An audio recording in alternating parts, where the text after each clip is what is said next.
Good morning, welcome back to our channel. আশা করি তোমরা প্রত্যেকে ভালো আছো, আমরাও ঠিক আছি। সারা রাতই মোটামুটি বৃষ্টি হয়েছে আর এখনো মেঘলা করে আছে পুরো ওয়েদারটা। এখন বাজে সকাল 8:10-15 মতো। আমি 7:30টায় উঠেছি, উঠে ফ্রেশ হয়ে কিছুক্ষণ বসে নিয়ে তারপরে এলাম রান্নাঘরে। শাক আমি কালকে রাতেই কেটে রেখে দিয়েছিলাম। কালকে না ব্লগ শুরু করেছিলাম, কোথাও গিয়ে কালকে মনটা ভালো লাগছিল না, তো তারপরে আর কন্টিনিউ আমি করিনি। তো তাই জন্য আর আজকে ব্লগ যাচ্ছে না আর কি।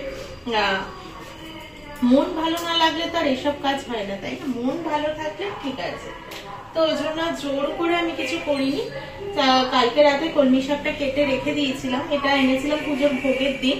আর শাক দিয়েছিলাম ঠাকুরকে, ওটাতে একটুখানি করে দিয়েছিলাম, বাকিটা ছিল। তো এইটার পাতাগুলো নিয়ে নিয়েছি, ডাটাটা আবার রেখে দিয়েছি। কলমি শাকের ডাটাটা দিয়ে অনেকেই চচ্চড়ি খায় আমি শুনেছি, সব সবজি সবজি দিয়ে। তো আমার কাছে বেগুন, পটল, কুমড়ো সবটাই রয়েছে এখন, তাই ভাবলাম যে আমি একদিন চচ্চড়ি বানিয়ে দেখবো। খাওয়ারই তো জিনিস, ফেলার তো জিনিস না যে খুব বাজে লাগবে খেতে। বা কিছু ডাটাগুলো মোটামুটি কচি ছিল, নখ দিয়ে ভাঙা যাচ্ছিল, তো ওই জন্য সেটাকেও কালকে রাতে কেটে রেখেছি। ওটা কালকে বানাবো, মানে বুধবার বানাবো। তো চলো এগুলো কেটে নি। আজকে শাক ভাজা আর মাছই বানাবো। আর দেখি ওকে টিফিনে কি দিই, এখন ভাবিনি সেটা। ডাস্টবিনের গাড়ি এসেছিল, যার জন্য আমি তখন ভিডিওটা অফ করে দিলাম। কি আর বলবো, এতক্ষণ ধরে এত জোরে জোরে বাজাতে থাকে না, মানে ঘুমন্ত মানুষকে জাগিয়ে ময়লা নিয়ে যাবে দরকার পড়লে। অনেকক্ষণ ধরে বাজায়, যদি এটা তাদের কাজ করতেই হবে, কিন্তু প্রচন্ড বেশি কানে লাগে এক এক সময়। আর গাড়িটা দাঁড়ও করা ঠিক আমাদের এই বাড়িটার সামনে, এত লাগে কানে কি আর বলবো, বাপরে বাপ। পুরো রসুন আমার ছাড়ানো হয়ে গেল অতক্ষণ ধরে বাজানো, তার আগে এসেছে।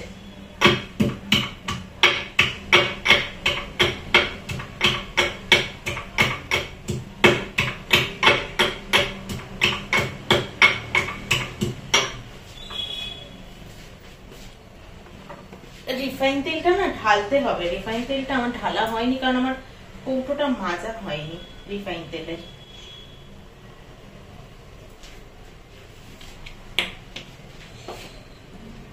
জেমিনি বা অন্য কোনো কৌটোগুলো না বেশি ভালো। ফ্রিডমের কৌটোটা মনে পড়লো, যখন কৌটোটাকে এখানে রাখি তাহলে আমার মনে যাবে, ভেতর দিকে থাকে তো আমার আর মাজতে মনে থাকে না। যখন তেলের দরকার পড়ছে এখন, তখন মনে পড়ছে যে আমার তেলটা শেষ হয়ে গেছে। আমার যে কোনো শাকই একটু বেশি রসুন দিয়ে খেতে খুব ভালো লাগে, বা লাল শাক, কলমি শাক, ছেঁচি শাক, যে শাকটাই হোক না কেন, একটু রসুন দিয়ে বেশি করে খেতে বেশি ভালো লাগে।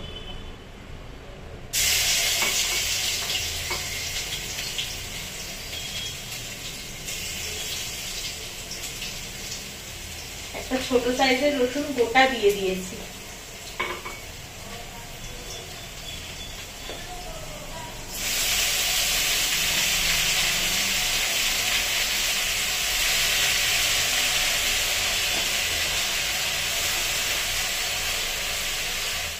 শাক ভাজা আমার হয়ে গেছে, এই যে হাত দিয়ে ঢেলে দিচ্ছি শাক ভাজা। আর এখানে বসিয়েছি মাছটা হতে, মাছ ভাজা আমার হয়ে গেছে এই যে। আর এবার এখানে কালো জিরে ফোড়ন দিয়ে টমেটো দিয়ে বসিয়েছি। তো ভালো করে একটু কষিয়ে নিয়ে মশলাপাতি দেবো একটু, দিয়ে তারপরে একটু জল দিয়ে মাছের ঝোল টাইপের একটু করবো। আর দেখে ওকে টিফিনে দিয়ে দেবো, আমি সেটাই মাথায় আনতে পারছি না। মাথার কাজ পায় না যে কি টিফিন দেওয়া যায়। আর তার আগে দইটাও নিয়ে আসলাম। এবার দেখো এত ঘোল খাওয়া হচ্ছে বা কিছু, এখন ওয়েদারটা অনেকটা ঠান্ডা হয়েছে, তো দই খাওয়াতে এমনিই ভালো। তো অল্প চিনি দিয়ে একটু ঘোল মতো বানিয়ে দিচ্ছি। আর আজকে বিকেলে বাজার যাবো, তখন একটু শসা টসা নিয়ে আসবো। রায়তা খাবে বলেছো, তো রায়তা দেবো। আচ্ছা, এবার তাই জন্য আমি ডিমার্ট থেকে একবারে 1 কেজির একটা ডাব্বাই তুলে নিয়ে চলে এসেছি। এই 500 করে আনছি, শেষ হয়ে যাচ্ছে বারবার। এটাকে খুলতে হবে, কিন্তু আমার মনে হচ্ছে এটা খোলার জন্য আমাকে প্রমির ওঠা অব্দি ওয়েট করতে হবে। আমি পারবো না এটা খুলতে। বলে না পারবো না, কথাটা বলতে নেই, আমি কিন্তু পেরেছি। একটু ছুরি টুরি দিয়ে চাপ দিতেই খুলে গেছে।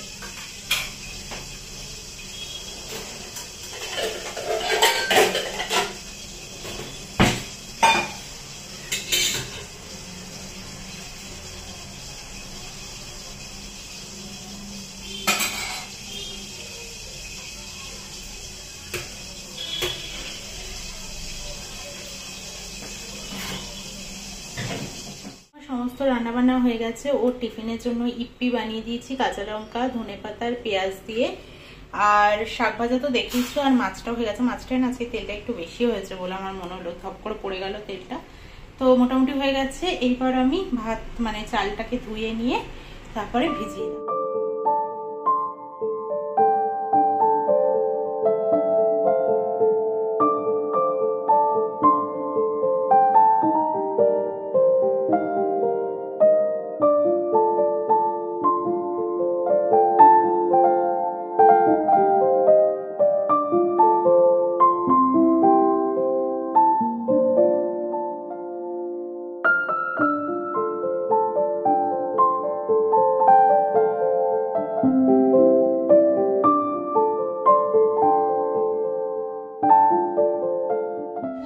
হয়ে গেছে। এই কদিন ধরে ঠাকুর পরপর বেশ ফুল পাচ্ছে, তাই আমারও বেশ ভালো লাগছে। এখন বাজে ঘড়ি বোধহয় দেখা যাবে না, 10:30টার উপরে বাজে, 10:32 মতো। তো আমি এবার বসালাম ভাত। একে যাচ্ছি এখন নিচে ছেড়ে দিয়ে আসতে। আর রোদটা উঠছে পড়ছে এরকমই হচ্ছে, ঠিকঠাক রোদও উঠছে না, হাওয়া হাওয়া দিচ্ছে, বেশ ওয়েদারটা ঠিকঠাক হয়ে গেছে এই আর কি। বাজে সন্ধ্যে 6:45, আর আমি ড্রেসটাও একটু চেঞ্জ করে নিলাম। তার কারণটা হচ্ছে আগে সন্ধ্যে দেবো, তারপরে মাই চিকেন অ্যান্ড মোড় যাবো। তোমরা দেখেছো কলকাতা থেকে ফিরে আসার পর থেকে তো একবারও মাই চিকেন অ্যান্ড মোড়ে যাইনি।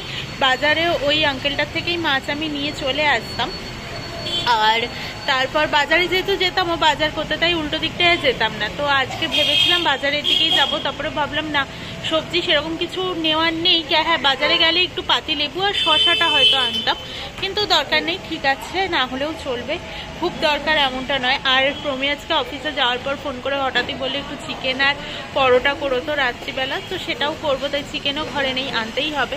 মাছও শেষ হয়ে গেছে আজকেই, তো দুটোই আনবো, মাছ মাংসটা দেখি এই মাংসটা কাছের দোকান থেকে নিতে পারি, মাছটা মাই চিকেনের মোড় থেকেই আনবো। আগে সন্ধে দেবো তারপরে যাব। তো চলো তোমরাও আমার সাথে। বহুদিন বাদে চলে এসেছি, প্রায় বাজে এখন 7:07, একটু লেটই হলো, আর একটু আগে আসলে ভালো হতো।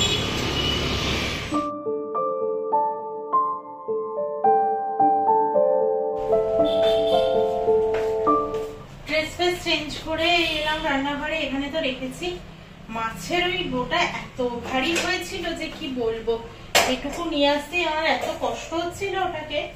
তো এই জায়গাটাকে না গুছিয়ে নি, না হলে পারবো না ঠিক, মানে মাছের জল ফল ছিটবে কড়াইতে বাসন কোসনে, ওটা ঠিক ভালো লাগে না।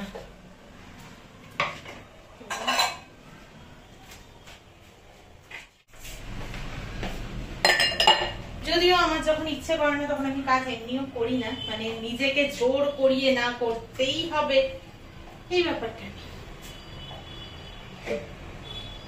জানি আমাকেই করতে হবে, তাই আর কি করা। পরে করলেও আমাকে করতে হবে, এখন করলেও আমাকেই করতে হবে।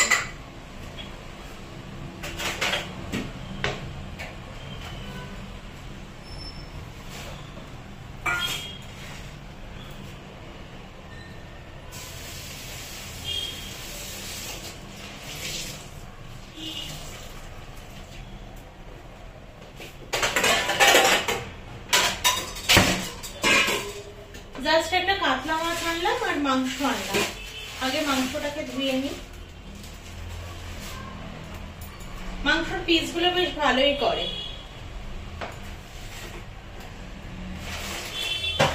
দাঁড়াও, ওখানে না কাসুন্দি আর ছাতু আছে। ছাতুটা শেষ হয়ে গেছিল, সঙ্গে তো রোজ দিন সকালে দিতে লাগে, আর কাসুন্দি প্রায় শেষই হয়ে গেছে। ওটা ওই যখন খাবো তখন খুঁজতে বেরোবো, ওই সবের থেকে যখন হাতের কাছে পেলাম তখন এনেই রাখলাম। তো চলো আমি কাজগুলো এবার করে নিই।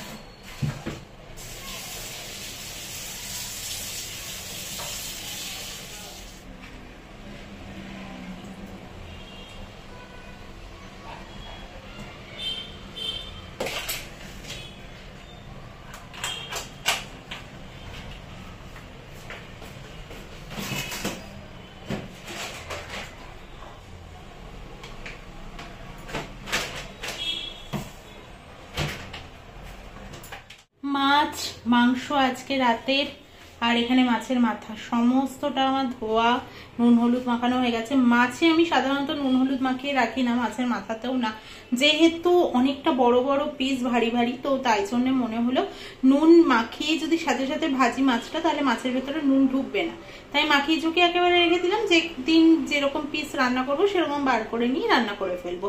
ধোয়াও রইলো ভালো করে, আর নুন হলুদ তো মাখানো রইলো পুরো পরিষ্কার। আর এটা হবে আজকে রাতে, আর মাখাবো এখন পেঁয়াজ আদা রসুন সমস্তটা। আর এখানে মাছের মাথাটাও রেডি। তো চলো এগুলো এবার ভালো করে ফ্রিজে ঢুকিয়ে দিই।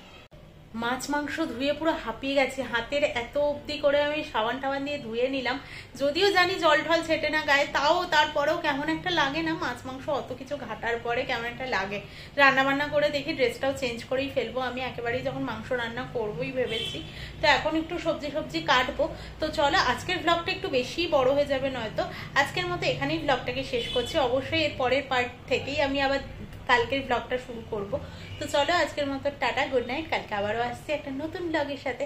আশা করি তোমাদেরকে পাশে পাবো। নতুন বন্ধু হয়ে থাকলে অবশ্যই সাবস্ক্রাইব করে পাশে থেকো, লাইক শেয়ার কমেন্ট করতে ভুলো না। আর একটা কথা বলি তোমাদেরকে, যেটা না বললেই নয়, এটা তো একটা সোশ্যাল সাইট, তো এখানে অনেকেই আমার থেকে, তোমরা আমার দরকার আছে ব্যাঙ্গালোরের, হতেই পারে হেল্প, তো তোমরা আমার অনেকেই ব্যাঙ্গালোরের ব্লগ দেখেছো বা কিছু, সেখানে বা আমার রেগুলার যে ব্লগগুলো যায় সেখানে অনেকেই আমার ফোন নাম্বার চাইছো। এটা একটা সোশ্যাল সাইট, তাই জন্য এখানে ফোন নাম্বার দেওয়া তো আমার পক্ষে পসিবল নয়। আমার এফবি আইডি এবং আমার ইনস্টাগ্রাম আইডি আমার ডেসক্রিপশন বক্সে দেওয়া থাকে, ওখান থেকে তোমরা আমাকে কন্ট্যাক্ট করতেই পারো। ফোন নাম্বার দেওয়াটা আমার পক্ষে এখানে পসিবল নয়, আই এম সরি। এখানে আমার হাত পা বাঁধা, আমার সত্যিই কিছু করার নেই। তো চলো আজকের মতো টাটা, কালকে আবারও আসছে একটা নতুন ব্লগের সাথে।